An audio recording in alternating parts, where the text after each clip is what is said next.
Eh bien bonjour à tous messieurs dames, bienvenue sur cette nouvelle vidéo, j'espère que vous allez bien, moi ça va super. Aujourd'hui nous sommes lundi c'est l'heure de la crypto hebdo sur les crypto-monnaies du coup, hein, on a bien tous compris. Et c'est aujourd'hui, c'est rouge pétant.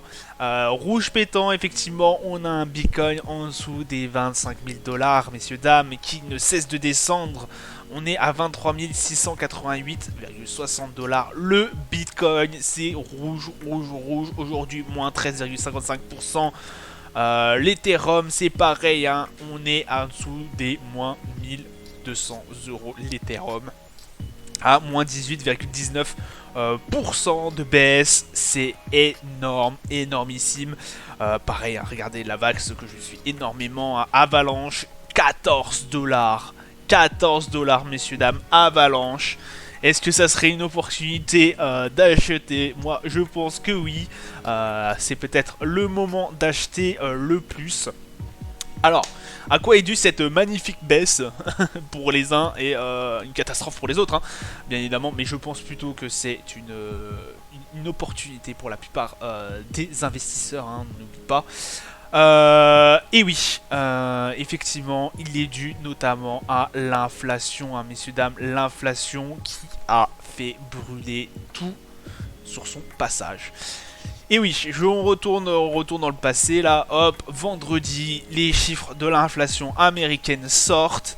Et là, patatras, on pensait que la Fed avait réussi à endiguer un peu l'inflation au niveau des US. Ça n'en était rien du tout. On a une inflation qui reste très très forte, des chiffres qui sont bien en dessous de ce qu'on pensait. Bien au-dessus, pardon, que ce qu'on pensait. Très très compliqué. Les marchés traditionnels ont tout de suite réagi à cette annonce en tapant exactement le plus bas des marchés. Aujourd'hui, on est même au plus bas. Sur certains indices, on a dépassé les plus bas. Le Nasdaq qui plonge, qui est au plus bas à l'heure actuelle, de ce que je vous raconte, de ce qu'on a pu connaître depuis le mois de février 2021. C'est énorme, je crois que c'est février 2021. Attendez que je regarde un peu. Eh ben non, je dis des bêtises, c'est même pas 2021, c'est 2020, vers septembre, octobre 2020. Voilà, on était à peu près à ce niveau-là. Exceptionnel. Exceptionnel ce qui se passe sur les marchés traditionnels et aussi du coup sur le marché du Bitcoin, hein. Le Bitcoin, hein, je vous rappelle, la dernière fois qu'il a atteint ces niveaux-là, c'était le 8 novembre, vers novembre, entre novembre et décembre 2020. C'est absolument énorme, énorme. Voilà, je ne sais pas quoi dire de plus. Est-ce que l'inflation va s'arrêter là? Est-ce que les décisions de la Fed vont être encore plus raides et donc du coup faire chuter encore plus les marchés traditionnels qui elles vont répercuter du coup sur les marchés de la crypto-monnaie, du coup leur descente? Et bah je n'en ai aucune idée. Je n'en ai aucune idée. Pour moi, pour ma part personnelle, je pense que la Fed va vraiment réagir à ce problème d'inflation. Ils vont peut-être rehausser encore plus leur taux directeur. Ça va être très très chaud cette année. Voilà. Faites très attention sur les crypto-monnaies. Faites très attention. On le sait, hein, les crypto-monnaies, le marché des cryptos sont extrêmement corrélés avec le marché traditionnel. Et pour l'instant, rien ne va sur les marchés traditionnels. Voilà, donc ça a été vraiment l'une des actus que j'ai voulu vous mettre le plus en avant. Hop, on va retourner du coup aussi là-dessus, hein, sur Coin 360. On va regarder ça sur 7 jours, hein, attention à regarder, sur 7 jours ça va être magnifique, comment ça a pété en rouge. Voilà, moins 20% sur le Bitcoin, moins 33% sur l'Ethereum.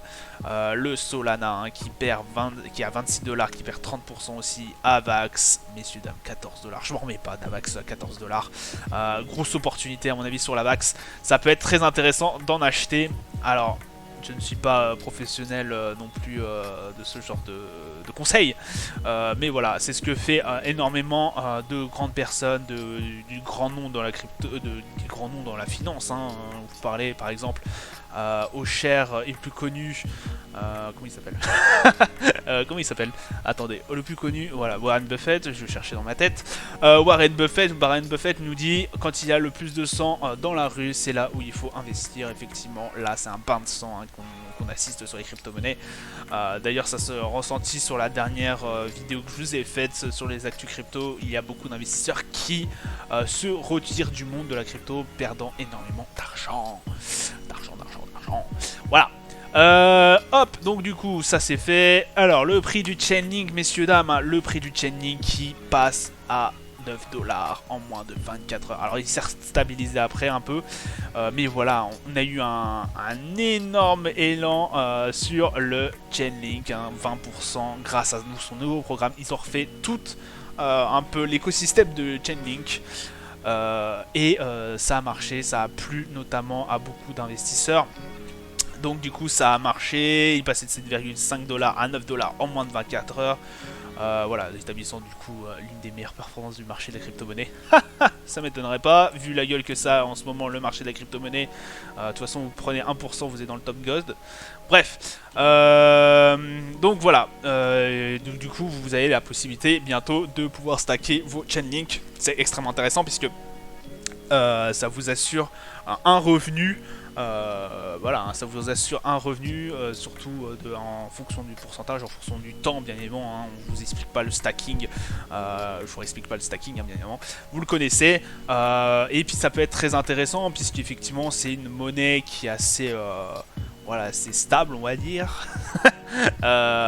Qui a l'air d'assez bien résister. Alors on aurait pu dire ça avec l'USDT, oui je sais, machin et tout, il y a eu des problèmes, oui on le sait, voilà, d'accord. Maintenant on passe à la suite parce que Chainlink, voilà, ça reste quand même pour moi une valeur plus sûre que le Terra Luna, hein, voilà. Bon, ça c'est dit. La taille de la poule du coup qui devait être de 25 millions de tokens a du coup été obligé d'agrandir. On est passé à 75 millions de tokens au bout d'un mois. Du coup, très intéressant qui peut être de stacker vos coins. Ça vous rapportera de l'argent au moins, même pendant cette phase voilà, d'inflation, cette phase baissière. Qui peut être fatale pour certaines crypto-monnaies, je le répète. Donc voilà. Extrêmement intéressant. Hop, nous avons aussi le Binance qui s'attaque aux Philippines. Voilà, après le marché européen, Binance a décidé de se caler aux Philippines et de pouvoir essayer d'obtenir 2 licences opérationnelles, hein, celle de la VASP, la licence de fournisseur de services d'actifs virtuels qui permet également d'échanger et de proposer la vente et d'échanges libres de crypto-monnaies, mais également la conversion de monnaie numérique en peso philippin. Voilà, donc ça peut être très intéressant du coup pour notre ami Binance, et puis aussi la deuxième licence d'émetteur de crypto électronique qui permet à son unité titulaire d'émettre, d'encaisser et de gérer des monnaies. Donc ça, Binance essaye de se caler aux Philippines. Il avait essayé aussi d'aller il avait fait aussi un peu un tour d'Europe, donc il continue un peu, hein, Binance qui reste le leader d'échange de crypto-monnaies, hein, de la plateforme phare voilà, d'échange de crypto-monnaies. On a Coinbase, je vous le rappelle, hein, on avait fait une crypto hebdo, c'était quand? C'était à 2-3 semaines, où Coinbase effectivement ça se passait pas très bien, hein. Voilà, on avait notamment, j'en profite, hein, sur cette annonce, c'est marqué le personnel compliqué, la gestion du personnel reste compliquée. Effectivement, il y a eu des reports d'embauche qui se sont finalement soldés par une annulation d'embauche. Il n'y a pas beaucoup de réussite, hein, sur Coinbase en ce moment, c'est un peu la dèche. Donc voilà, restez très prudents. Je vous rappelle, hein, je vous remémore Coinbase qui avait dit que s'ils faisaient faillite, parce qu'ils avaient eu des très mauvais résultats, hein, voilà, sur le semestre dernier. Coinbase qui rappelle, hein, qui avait dit qu'il serait, si Coinbase était dans la souffrance, il n'hésiterait pas à les piocher dans les portefeuilles de ses clients. Voilà, donc n'oubliez pas n'oubliez pas, faites très attention à vous sur le monde de la crypto-monnaie, sur le monde en fait en général de la finance. Surtout en ce moment, c'est très compliqué.